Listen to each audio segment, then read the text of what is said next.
70 वर्षीय दुबे जी बेसुध से लड़खड़ाते कदमों से चले जा रहे थे कि तभी चपड़ासी उन्हें रोकते हुए बोला, अरे अरे दादाजी कहाँ चले जा रहे हैं। तब दुबे जी लगभग गिड़गिड़ाते हुए बोले, बेटा मुझे मेरे बेटे से मिलना है। मेरी पत्नी अस्पताल में भर्ती है। अगर मैं उससे नहीं मिला तो वो। इतना कहते ही दुबे जी की आंखें भर आई। ठीक है दादाजी, आप सामने वाले कैबिन में चले जाइए, वहीं पर है सर। दुबे जी उस चपरासी को धन्यवाद देकर सीधा सामने वाले कैबिन में चले गए। परंतु जैसे ही दुबे जी के बेटे रवि ने उन्हें देखा तो उसके गुस्से में त्योरियां चढ़ गई। तब वो झटके से अपनी कुर्सी से उठकर दुबे जी का हाथ पकड़कर उन्हें एक कोने में ले जाकर बोला, हद है आपसे। घर पर तो पीछा नहीं छोड़ते, यहाँ पर भी आ गए। क्या इज्जत रह जाएगी मेरी यहाँ पर? क्या ज़रूरत थी आपको यहाँ आने की? क्या बोलूँगा मैं अपने स्टाफ को कि मेरे पिता हैं जो कि एक अनपढ़ गवार है। तब दुबे जी बेटे के आगे रिरियाते हुए बोले, बेटा तेरी माँ की तबीयत बहुत ज़्यादा ख़राब है। या तो तुम मुझे पैसे दे दो वरना मेरे साथ चलो। देखिए बाबूजी, मेरे पास फालतू खर्च करने के लिए पैसे नहीं हैं। पहले ही आपकी वजह से मेरे इतने पैसे खर्च हो गए। अब आपने मेरे लिए कोई कुबेर का खजाना तो गाड़ कर रखा नहीं जो आपका मुंह भरता रहूं। अब माँ जिए या मरे, मुझे उससे कोई मतलब नहीं। जाइए यहाँ से। बेटा आखिरी बार पैसे दे दो, मैं तुम्हारी पाई पाई उतार दूंगा। दुबे जी की आंखें भर आई कि तभी, अरे रवि कौन है ये और तुम इतना क्यों चिल्ला रहे हो? रवि के दोस्त ने पूछा। बेटा मैं इसका कोई नहीं यार, हमारे घर का नौकर है। अब तुम्हें तो पता ही है इन नौकरों की आदत का। एक बार मुंह लगा लो तो पीछा ही नहीं छोड़ते। अब पैसे मांगने के लिए ऑफिस तक आ पहुँचे। रवि दुबे जी की बात को बीच में ही काटते हुए बोला। रवि की बात सुन दुबे जी की आंखों से आंसू छलक आए। उसने चपरासी को आवाज़ लगाकर कहा, जल्दी इन्हें ऑफिस से बाहर करो। चपरासी ने दुबे जी को ऑफिस से बाहर कर दिया। 2-3 मिनट बाद रवि बाहर आया और दुबे जी पर चिल्लाने लगा। तब दुबे जी बोले, माफ़ कर दो बेटा, मुझसे गलती हो गई। मैं तो मेरे बेटे के पास आया था पर मैं भूल गया था कि मेरा बेटा तो पैसों की चकाचौंध में अंधा हो चुका है। उसे अपने पिता का दर्द नहीं दिखता। बस बहुत हुआ, अब ये ड्रामा बंद कीजिए। ज़्यादा नाटक करने की ज़रूरत नहीं है। और उसने कुछ पैसे अपनी जेब से निकाले और दुबे जी के मुंह पर दे मारे और गुस्से में भिन भिनाता हुआ बोला, अब जाइए यहाँ से, दिमाग मत खराब कीजिए, भीख मंगे कहीं के। इतना कहकर रवि मुड़ा ही था कि तभी अपने गाल पर पड़े चटाक से वो सहम गया। तुम्हारी हिम्मत कैसे हुई मुझ पर हाथ उठाने की? अपनी औकात भी देखी है क्या? माफ़ी चाहूँगी जेठ जी, ज़रा मैं जल्दी में हूँ। आपके सवालों का जवाब मैं अभी देना ज़रूरी नहीं समझती। चलिए बाबूजी, आप मेरे साथ चलिए, पैसों का इंतज़ाम हो गया है। विकास अभी पहुँचते ही होंगे। आपको मैंने इतनी बार मना किया, आप फिर भी इनके पास यहाँ पहुँच गए। तब दुबे जी धीमी आवाज़ में बोले, मुझे माफ़ कर दे बेटा।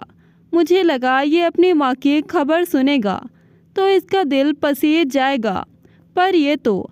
पायल दुबे जी को लेकर अस्पताल में चलती बनी और रवि अपने गाल पर हाथ रखे वहीं खड़ा रहा।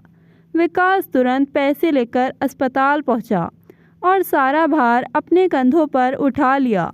उसने मन ही मन कुछ फैसला कर लिया था कि अब वो अपने माँ बाबूजी को अकेला कभी नहीं छोड़ेगा, चाहे फिर इसके लिए उसको कुछ भी क्यों ना करना पड़े।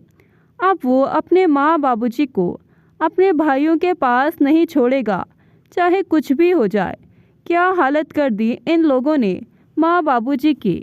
इतना सोचते सोचते विकास पास पड़ी बेंच पर बैठ गया। उसकी आंखों के सामने वो चलचित्र घूमने लगा। जब एक दिन उसकी भाभी ने पूरे घर में हंगामा मचाया हुआ था माँ बाबूजी को लेकर, और हंगामा करके पूरे परिवार को इकट्ठा कर लिया था कि आज आपको फैसला करना ही होगा कि आप अपनी बीवी बच्चों के साथ रहना चाहते हैं या अपने माँ बाबूजी के साथ। हद है यार इन लोगों से। जहाँ जाए इन्हें साथ लेकर जाए, इनका पिटारा बांध कर लेकर जाओ जैसे कोई माता पिता नहीं, कोई रामायण महाभारत हो गई हो। ये आवाज़ नीतू की थी, जो कि चिल्ला चिल्ला कर अपने जेठ और देवर को सुना रही थी।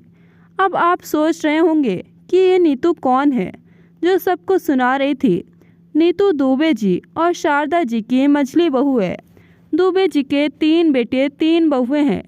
तभी दुबे जी का मझला बेटा सुनील बोला, अरे धीरे बोलो, कोई सुन लेगा तो क्या कहेगा। हम घर में बैठकर भी तो बात कर सकते हैं, इसीलिए तो बड़े भैया रवि और छोटे विकास को भी बुलाए हैं। तो आज सारी बात फाइनल कर लेंगे। तभी बड़ा भाई रवि बीच में बात को काटते हुए बोला, आखिर ऐसा क्या हुआ जो तुमने मुझे रास्ते में से ही बुला लिया। पता है ना तुम्हें मेरे ऑफिस में कितना काम रहता है। मैं सब छोड़कर आया हूँ आप सबके लिए, और विकास को भी बुलवाए हो गांव से। अगर इसकी ज़रूरत वहाँ हुई तो कौन देखेगा वहाँ का। आखिर क्या बात हो गई। रात तक तो सब ठीक ही था। जेठ जी ये क्या बोलेंगे, मैं ही बताती हूँ आपको। नीतू दनाते हुए बोली, बात यह है कि ससुर जी के 3 बेटे 3 बहुएं हैं, तो अकेले श्रवण कुमार मेरे पति ही क्यों बने। हम इनका भार अकेले ही क्यों उठाए। आप सब भी तो हैं। बाबूजी के एक्सीडेंट के बाद जब उनका एक पैर चला गया तो उनकी नौकरी आपको मिल गई। गांव की खेती बाड़ी देवर जी ने संभाल ली, और हम क्या, हम तो हाथ झुलाते रह गए, हमें तो कुछ नहीं दिया। तब रवि बोला, नीतू तुम ये कैसे बातें कर रही हो। बस जेठ जी बहुत हुआ, सब समझती हूँ मैं। जब आप परिवार समेत शहर रहते थे तब तक सब ठीक था कि आप माँ बाबूजी को नहीं रख पाते थे, पर अब तो आप एक ही शहर में एक ही आंगन में रहते हैं, फिर आप माँ बाबूजी को अपने साथ क्यों नहीं रखते। मैं तो कहूँगी जायदाद के साथ साथ इनके खाने पीने का भी बंटवारा करो, वरना मैं चली अपने मायके। तब विकास बोला, भाभी माफ़ करना, मैं छोटा हूँ पर मैं एक बात कहना चाहता हूँ। ये मेरे माँ बाप है, कोई बेजान वस्तु नहीं जो आप इनका बंटवारा कर दोगी। देवर जी अभी सिर्फ गांव में बैठे बैठे नोट गिन रहे हो, शहर के खर्चे आपको क्या मालूम। विकास बोला, क्यों भाभी आप ऐसे क्यों बोल रही हो। क्या मैंने कुछ गलत कह दिया। पहले जितनी भी खेती बाड़ी का पैसा होता था वो मैं सालाना बड़े भैया रवि को भिजवा देता था, लेकिन पिछले साल से जब से मेरी शादी हुई है तब से बाबूजी ने कहा कि तुम अब अपना घर बसाओ, तुम्हें भी कुछ पैसों की ज़रूरत पड़ेगी, तो मैं सिर्फ बाबूजी की आज्ञा का पालन कर रहा हूँ। जब तक मेरा कोई काम ना बन जाए तब तक सिर्फ दुबे जी और शारदा जी की गीली आंखें ये बता रही थी कि औलाद के लिए चाहे जितना भी कर लो, परंतु अगर किस्मत में दुख और ठोकरें लिखी हो तो औलाद का सुख कभी नहीं मिलेगा। दुबे जी बोले कि बेटा विकास, हमें तुझसे कोई शिकायत नहीं। जो मैंने और तेरे बड़े भाई रवि ने कहा तूने तो सिर्फ वही किया, पर बाबूजी भाभी ऐसे कैसे कह सकती है। विकास दुखी होते हुए बोला। तब सुनील विकास को गुस्सा दिखाते हुए बोला, क्यों नहीं कह सकती, जब परेशानी उसे होती है। तुम तो सिर्फ गांव में रहकर अपना और अपनी बीवी का पेट पाल रहे हो, तुम्हें इस सब से क्या। तुम्हें और तुम्हारी पत्नी को तो किसी की कोई जिम्मेदारी लेनी ही नहीं पड़ती। देखना तो मुझे और मेरी पत्नी को पड़ता है, और ना ही रवि भैया को किसी से कोई मतलब होता है। अरे दिक्कत तो हमें ही होती है ना, तो मेरी पत्नी तो बोलेगी ही। रवि बोला, वैसे बाबूजी देखा जाए तो सुनील की पत्नी सही कह रही है। अब आप लोगों को रखने में खर्च तो होता ही है, और आपकी पेंशन भी आती ही नहीं है, और ना ही आपकी कहीं और से मदद होती है। ऊपर से हमें ही पैसे खर्च करने पड़ते हैं आप पर। ठीक है सुनील, अगर तुमने आवाज़ उठाई है तो तुमने इसका कोई हल तो ज़रूर देखा ही होगा। तो बताओ अब। यह सुन सुनील अपनी पत्नी नीतू की तरफ देखने लगा। नीतू एकदम से बोल पड़ी, सोचना क्या है जेठ जी, सिक्का उछाल कर माँ बाबूजी का फैसला कर लो कि माँ बाबूजी किसके साथ रहेंगे। ये सुन शारदा जी की आंखें भर आई। वो रोते हुए बोली कि क्या इसी दिन के लिए मैंने 3 बेटे पैदा किए थे। भगवान ने मुझे 3 बेटे दिए थे कि ये बुढ़ापे में हमें 2 वक्त की रोटी भी सिक्का उछाल कर देंगे। जब तुम तीनों पैदा हुए थे तब हमने तो कोई सिक्का नहीं उछाला था कि किसको रखा जाए और किसको ना रखा जाए। तभी रवि की पत्नी सोनल उधर से हाथ हिलाते हुए आई और बोली कि माँ जी, अगर आपको सिक्का उछालने से इतनी ही दिक्कत है तो फिर पर्ची निकाल लेंगे आपके नाम की। अब बुढ़ापे में आप अपने ये नखरे दिखाना बंद कीजिए। अपने बेटे बहू की मजबूरी भी तो समझिए। दिक्कत क्या है आपको? भगवान ना करे मेरे नाम की पर्ची निकले, वरना फिर आपका भार मुझे ही उठाना पड़ेगा। सोनल मुंह बनाते हुए बोली, चलो शारदा, यहाँ से अपने कमरे में चलते हैं। मुझसे तो अब ये सब देखा ना जाएगा। अब हमारा फैसला भी सिक्के और पर्ची उछाल कर होगा। पता नहीं और क्या क्या लिखा है हमारे नसीब में। पता नहीं और कितनी ठोकरें और कितने दुख बर्दाश्त करने होंगे हमें अभी। कहकर दुबे जी शारदा जी को लेकर अपने कमरे में चले गए और मुंह छुपाकर आंसू बहाने लगे। शारदा जी अपने पुराने दिनों को याद करने लगी, जब उन्हें तीसरी बार भी बेटा ही हुआ था। सबने उन्हें जाकर कितनी बधाइयाँ दी थी कि मुबारक हो शारदा, तुम्हें इस बार भी बेटा ही हुआ है। भगवान ने तुम्हें 3 बेटे दिए हैं। तुम्हारे घर में तो धन दौलत और सम्मान की कोई कमी ही नहीं होगी। तुम्हारे बुढ़ापे के लिए भगवान ने तुम्हें 3 लाठियाँ दी है। अब जिसके 3 बेटे होंगे, भला उन माँ बाप को क्या ही कमी होगी। देखना तुम्हारे बेटे बहुएं तुम्हें रखने के लिए लड़ेंगे कि माँ को मैं रखूँगा, माँ को मैं रखूँगा। शारदा जी की पड़ोसन उनसे बातें करते हुए बोली थी, बहन तेरे मुँह में घी शक्कर। बच्चे माँ बाप को सम्मान दे, यही माँ बाप के लिए बहुत होता है और इससे ज़्यादा क्या ही चाहिए भला। अब हम अपना सारा जीवन इनको सौंप देंगे ताकि ये अपने पैरों पर खड़े हो सके, लायक बन सके। आगे भगवान की मर्जी। अब वक्त बीतने लगा। दुबे जी और शारदा जी पूरी मेहनत कर अपने बच्चों को पालने पोसने लगे। दुबे जी दिन रात मेहनत करते। बड़ा बेटा रवि पढ़ाई के लिए, आगे की पढ़ाई के लिए शहर चला गया। मझले बेटे सुनील ने ग्रेजुएशन पूरा करके कोचिंग क्लासेस शुरू कर दी और अच्छे खासी कमाई करने लगा। बचा छोटा बेटा विकास। अब वो अभी ग्रेजुएशन कर रहा था।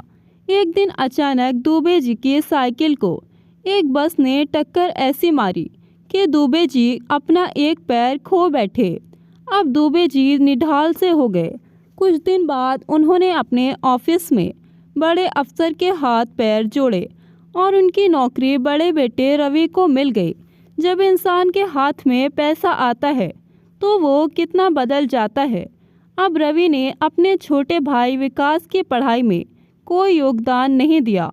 वहीं सुनील बोला, मेरा भी अपना परिवार है, मुझे भी अपना देखना है। मैं आखिर किस किस का खर्चा उठाऊं, किस किस का भार संभालूं। विकास ने अपने माँ बाबूजी का आशीर्वाद दिया और आखिरकार अब विकास गांव जाकर खेती बाड़ी संभालने लगा।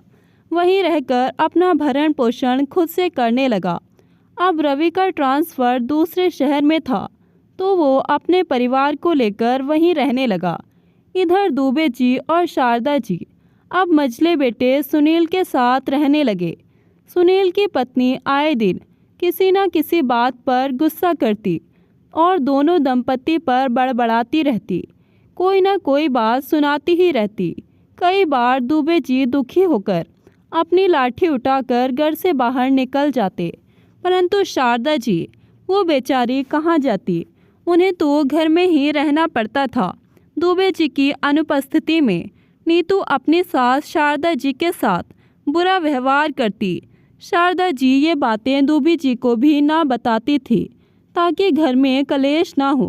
एक दिन शारदा जी गिलास में पानी लेकर पी रही होती है कि तभी नीतू आती है और तमकते हुए बोलती है, हे भगवान, या तो बुढ़िया सारा दिन खाते पीते रहती है या फिर ऐसे ही पड़ी रहती है। अरे कुछ काम भी कर लिया करो। कितने सारे बर्तन पड़े हैं, कम से कम उन्हें ही मांज लो। और हाँ, रसोई में मत धोना बर्तन, वरना सारी रसोई गंदी कर देंगी आप। बाहर आंगन में लाकर धो लीजिए।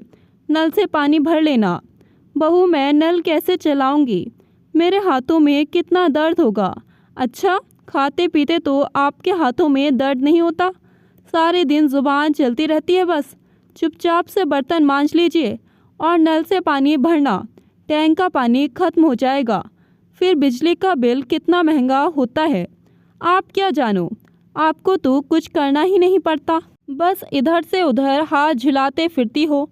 नौकरी बड़े बेटे रवि को दे दी और गांव की खेती बाड़ी आपका छोटा बेटा विकास आपका लाडला संभाल रहा है।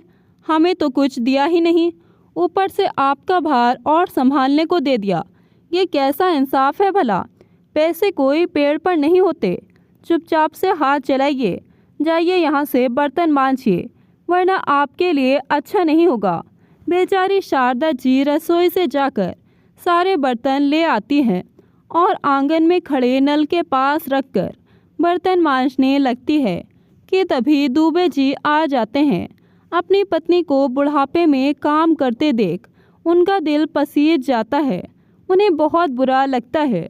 अब रोज़ रोज़ ऐसे ही होने लगा। वक्त बीतता गया। दुबे जी के छोटे बेटे विकास के लिए अब रिश्ते आने लगे। दोनों भाई दहेज के लालच में रिश्ता लौटा देते, दहेज की मांग करते।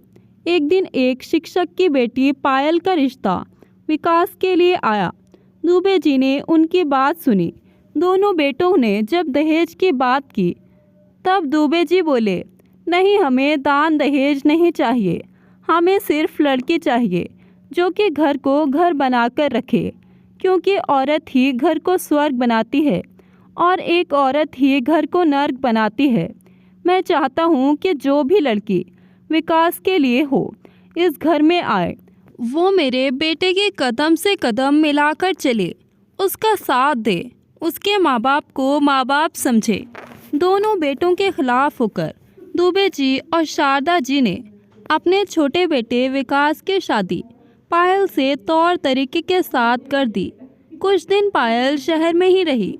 अब शारदा जी ने दोनों बहू के चाल चलन देखकर विकास को बोला कि बेटा, अपनी पत्नी पायल को लेकर गांव में चले जा। वहाँ के साफ सुथरा वातावरण में रहेगी तो वो सुखी रहेगी, वरना यहाँ रहकर इसके मानसिकता पर असर पड़ेगा। विकास अपनी माँ की बातों को समझ गया और अपनी पत्नी को चुपचाप लेकर गांव चला गया। एक दिन शारदा जी भरी दोपहरी में बर्तन धो रही होती है। जब दुबे जी अपनी पत्नी की ऐसी हालत देखते हैं तो उन्हें बहुत बुरा लगता है। शाम में जब सुनील घर आता है तब वो उसे बोलते हैं, क्या तुम्हारे इतनी भी कमाई नहीं कि तुम एक कामवाली रख सको? तुम्हारी पत्नी तुम्हारे माँ बाप का सम्मान नहीं करती तो कम से कम उनका अपमान भी ना करे, उनका तिरस्कार भी ना करे। क्या फ़ायदा तुम्हारे बेटे होने का जब तुम अपने माँ बाप से बुढ़ापे में बर्तन मंजवा रहे हो। उस रोज़ घर में बहुत क्लेश हुआ। सुनील ने दोनों भाइयों को खबर भिजवा दी। पूरा परिवार इकट्ठा हो चुका था कि आज माँ बाबूजी के रहने का फैसला कर लिया ही जाएगा। रात का समय होने को था। नीतू पायल से बोली, अब यहाँ हो तो मदद कर दो थोड़ी। तब पायल बोली, भाभी आप चिंता मत कीजिए, आप निश्चिंत हो जाइए, मैं रात के खाने की पूरी तैयारी अच्छे से कर लूँगी। तब नीतू बोली, हाँ हाँ, आज तक तो तुम लोग निश्चिंत रहे, एक दिन में मुझे निश्चित करके क्या ही कर लोगे, क्या ही एहसास करवाओगे। बड़े आए निश्चित करने वाली। पायल ने पूरे परिवार का खाना अकेले बनाया। जब सबने खाना खा लिया तो शारदा जी रसोई में आकर बर्तन मांजने लगी कि तभी पायल आई और बोली, माँ जी आप ये क्या कर रही हैं? मेरे होते हुए मेरी माँ बुढ़ापे में बर्तन धोएगी, मुझे पाप लगेगा। माँ जी जाइए आप अपने कमरे में, मैं सब कर लूँगी। पायल बहू की बात सुन शारदा जी की आंखें भर आई। उन्होंने पायल को ढेरों आशीर्वाद दिए और चुपचाप अपने कमरे में चली आई। पायल बर्तन धोकर और किचन साफ करके अपने पति के पास छत पर चली गई। विकास बोला, क्या माँ बाबूजी ने खाना खा लिया? पायल बोली कि हाँ, माँ बाबूजी ने खाना खा लिया और सबने भी खाना खा लिया। एक बात बोलूं विकास? हाँ पायल बोलो। क्या हम माँ बाबूजी को अपने साथ नहीं रख सकते? मैं जानती हूँ कि आपकी कमाई इतनी नहीं है, पर हमारा भी तो फ़र्ज़ बनता है उन पर। आप उनके बेटे हैं, आपके भी कुछ अधिकार हैं अपने माँ बाप को लेकर। तब विकास बोला, अरे पायल मैं तो यही सोच रहा था, पर सोचा एक बार तुमसे पूछ लूँ। अरे तो इसमें मुझसे पूछने वाली बात कौन सी है? वो आपके माँ बाप हैं, आज तक वो आपके लिए करते आए हैं। अब आपकी बारी है तो आप मुझसे क्यों पूछ रहे हैं? क्या आप अपने फ़र्ज़ भूल गए जो आप अपने माँ बाप की सेवा भी अपनी पत्नी से पूछकर करेंगे? तभी विकास अपनी पत्नी पायल को लेकर अपने माँ बाबूजी के पास जाता है। अब दोनों पति पत्नी दोनों दंपति के कमरे में जाते हैं और जाकर उन्हें सारी बात बताई। यह सुन शारदा जी और दुबे जी की आंखें भर आई। शारदा जी अपनी बहू पायल के सर पर हाथ फेरते हुए बोली, सच बहू, आज भी गांव की मिट्टी में माँ बाप के लिए कुछ इज्जत बाकी है, ये तुमने सिद्ध कर दिया। ठीक है माँ बाबूजी, तो ये बात पक्की हो गई कि आप परसों को हमारे साथ गांव चल रहे हैं। दुबे जी कुछ उदास से बैठे हुए थे। विकास बोला, क्या बात है बाबूजी, आप हमारी बात से राज़ी नहीं हैं क्या? नहीं बेटा, ऐसी बात नहीं है। मैं सोच रहा हूँ कि जाने से पहले कुछ ज़रूरी काम कर लूँ। वो क्या है बाबूजी? बस है बेटा, कुछ है, बाद में बताऊँगा, तुम जाकर सो जाओ। रात काफ़ी हो चुकी थी। अब दोनों पति पत्नी छत पर जाकर सोने चले गए, क्योंकि नीचे कोई कमरा खाली नहीं था। दुबे जी और शारदा जी भी सो गए। अगले दिन शारदा जी सीढ़ियों से नीचे उतरकर आ रही होती हैं कि अचानक उनका पैर फिसल जाता है और वो सीढ़ियों से नीचे आकर गिर गई। उनके सर पर चोट लग गई, सर से खून बहने लगा। शारदा जी की ऐसी हालत देख दुबे जी की चीख निकल पड़ी। दुबे जी की आवाज़ सुन उनकी छोटी बहू पायल दौड़कर आई। उसने अपनी सास शारदा जी के सर पर कपड़ा बांधा जिससे कि ज़्यादा खून ना बहे, और फिर उसने अपनी दोनों जेठानियों को आवाज़ लगाई, पर दोनों में से एक भी उनकी आवाज़ पर ना आई। विकास भी घर पर नहीं था। रवि और सुनील भी ऑफिस गए हुए थे। पायल के पास इतने पैसे नहीं थे कि वो अपनी सास को अस्पताल में भर्ती करवा सके। उसने अपने पति विकास को फ़ोन कर सब बताया, परंतु विकास को आने में लगभग 2-4 घंटे लग ही जाते। इसलिए लाख मना करने पर भी अपने बड़े बेटे रवि के ऑफिस चले गए थे कि माँ की ऐसी हालत के बारे में जानकर शायद ही बेटे का दिल ज़रूर पिघलेगा। परंतु उन्हें क्या पता था कि बेटे इतने स्वार्थी हैं। तभी डॉक्टर ने आकर विकास को झकझोरा। डॉक्टर बोला कि अब आपकी माँ खतरे से बाहर है, आप इन्हें घर ले जा सकते हैं। विकास अपने ख्यालों से बाहर आया और अब कुछ दवाइयाँ लेकर पत्नी के साथ अपने माँ बाबूजी को लेकर घर वापस चला गया। दुबे जी ने आज कुछ सोच लिया था और घर से बाहर निकल गए। दोपहर में जब लौटकर आए तो उनके हाथ में कुछ पेपर्स थे। उन्होंने तीनों बेटे तीनों बहुओं को बुलाया। सुनील बोला, अच्छा हुआ बाबूजी आप आ गए, मैंने पर्ची बना ली है। क्या अब पर्ची निकाल कर आपके रहने का इंतज़ाम कर दें?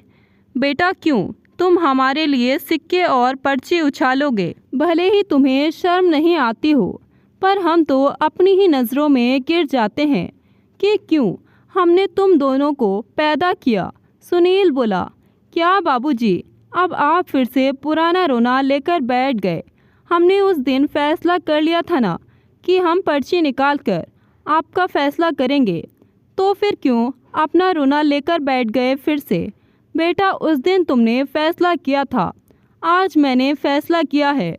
और अपने हाथ में लिए पेपर सुनील और रवि की ओर बढ़ा दिए। दुबे जी ने पेपर देखकर सुनील और रवि चिल्ला उठे, आप ये फैसला कैसे कर सकते हैं? आप हमारे साथ ऐसा नहीं कर सकते। आप घर के 4 हिस्से कैसे कर रहे हैं? जब बेटे होकर पर्ची और सिक्कों से तुम अपने माँ बाप के रहने का इंतज़ाम कर सकते हो, तो मैं तुम्हारा पिता होकर कैसे अपनी संपत्ति का भी फैसला ना करूं? तभी दोनों बहुएं भी बोली कि इसमें आखिर ऐसा क्या लिखा है, हमें भी तो बताओ। तब दोनों बेटे बोले कि बाबूजी ने घर के 4 हिस्से कर दिए हैं। तब बहुएं बोली, चौथा हिस्सा किसका है? तब दुबे जी बोले, क्यों, तुम जब खेती में से आधा हिस्सा ले सकते हो तो विकास को भी घर का एक हिस्सा मिलना चाहिए। वो अपनी पत्नी को लेकर छत पर क्यों सोएगा? और हाँ, अब से मैं और मेरी पत्नी शारदा अपने छोटे बेटे विकास के साथ रहेंगे। गांव में तो गांव की खेती के ज़मीन के जो भी पैसे होंगे उसका कोई हिस्सा नहीं लगेगा। शहर में जो मेरे नाम का एक हिस्सा और एक हिस्सा विकास के नाम का है, वो दोनों कमरे हम किराए पर चढ़ा देंगे, जिससे विकास को हमें रखने में ज़्यादा परेशानी ना हो। क्योंकि सबको पता है विकास की इनकम इतनी नहीं है और कम से कम हमारी दवाइयों का खर्चा तो किराए से ही निकल जाएगा। ये मेरा आखिरी फैसला है, अब इस पर कोई सवाल नहीं उठाएगा। दुबे जी का ऐसा रूप देख दोनों बेटे बहुए अवाक रह गए। शारदा जी अपने पति को एकटक देखे जा रही थी। तब दुबे जी बोले, भाग्यवान, सिर्फ भगवान ने एक पैर लिया है। सोचने समझने की शक्ति अभी भी है मेरे पास। अब इतने भी लाचार या मजबूर नहीं हैं हम कि हमारी ज़िंदगी का फैसला ये लोग सिक्के और पर्चियों से करें। अब शाम होते होते 2 कमरों को खाली कर दिया गया और उनमें ताला लगा दिया गया। तब रवि शारदा जी से बोला कि माँ, हमारे भी तो बच्चे हैं, हमें भी तो कुछ जगह चाहिए। तब शारदा जी बोली कि बेटा, हमने तुम्हें अपने घर और अपने दिल का हर कोना दिया था, पर तुमने ही उसकी कदर ना की। बदले में हमारी क्या ही हालत कर दी। अपनी माँ की ऐसी हालत देखकर भी तुम्हारा दिल कभी ना पसीजा। अगर विकास ना होता तो आज मैं ज़िंदा ना होती। शर्म आती है मुझे कि मैं तुम्हारी माँ हूँ। मैंने तुम जैसे स्वार्थी बेटों को जन्म दिया है, जिसने अपने पिता को अपने ऑफिस वालों के सामने ही नौकर बताकर उन्हें धक्के मारकर वहाँ से निकाल दिया था। जिस पिता की वजह से तुम्हें वो नौकरी मिली, उसी पिता को तुमने नौकर बताया। तुमने मेरे पति के आत्मसम्मान को तार तार किया दुनिया के सामने। ऐसे बेटों से मुझे कोई मतलब नहीं है। अब शारदा जी और दुबे जी ने अपनी ज़रूरत का सामान वहाँ से लिया और बैग में रखकर अपने छोटे बेटे बहू के साथ गांव रहने के लिए निकल पड़े। दोस्तों, माँ बाप बच्चों के सब कुछ बर्दाश्त करते रहते हैं, सहन करते रहते हैं, चुप रहते हैं, परंतु बच्चे इस बात का गलत फ़ायदा उठाते हैं। इसे माँ बाप की कमज़ोरी समझते हैं, परंतु वो ये भूल जाते हैं कि जिसने उन्हें चलना बोलना सिखाया वो उनके प्रति फ़ैसला भी ले सकते हैं। दोस्तों, जो दुबे जी ने अपने बड़े बेटे बहू के साथ किया था, वो फ़ैसला सही था कि गलत? कमेंट करके अपनी राय ज़रूर बताएं। कहानी आपको ज़रा भी पसंद आए तो वीडियो को लाइक शेयर करें और ऐसी ही कहानियाँ सुनने के लिए हमारे चैनल को सब्सक्राइब करें। मिलते हैं एक नई कहानी के साथ, तब तक के लिए धन्यवाद।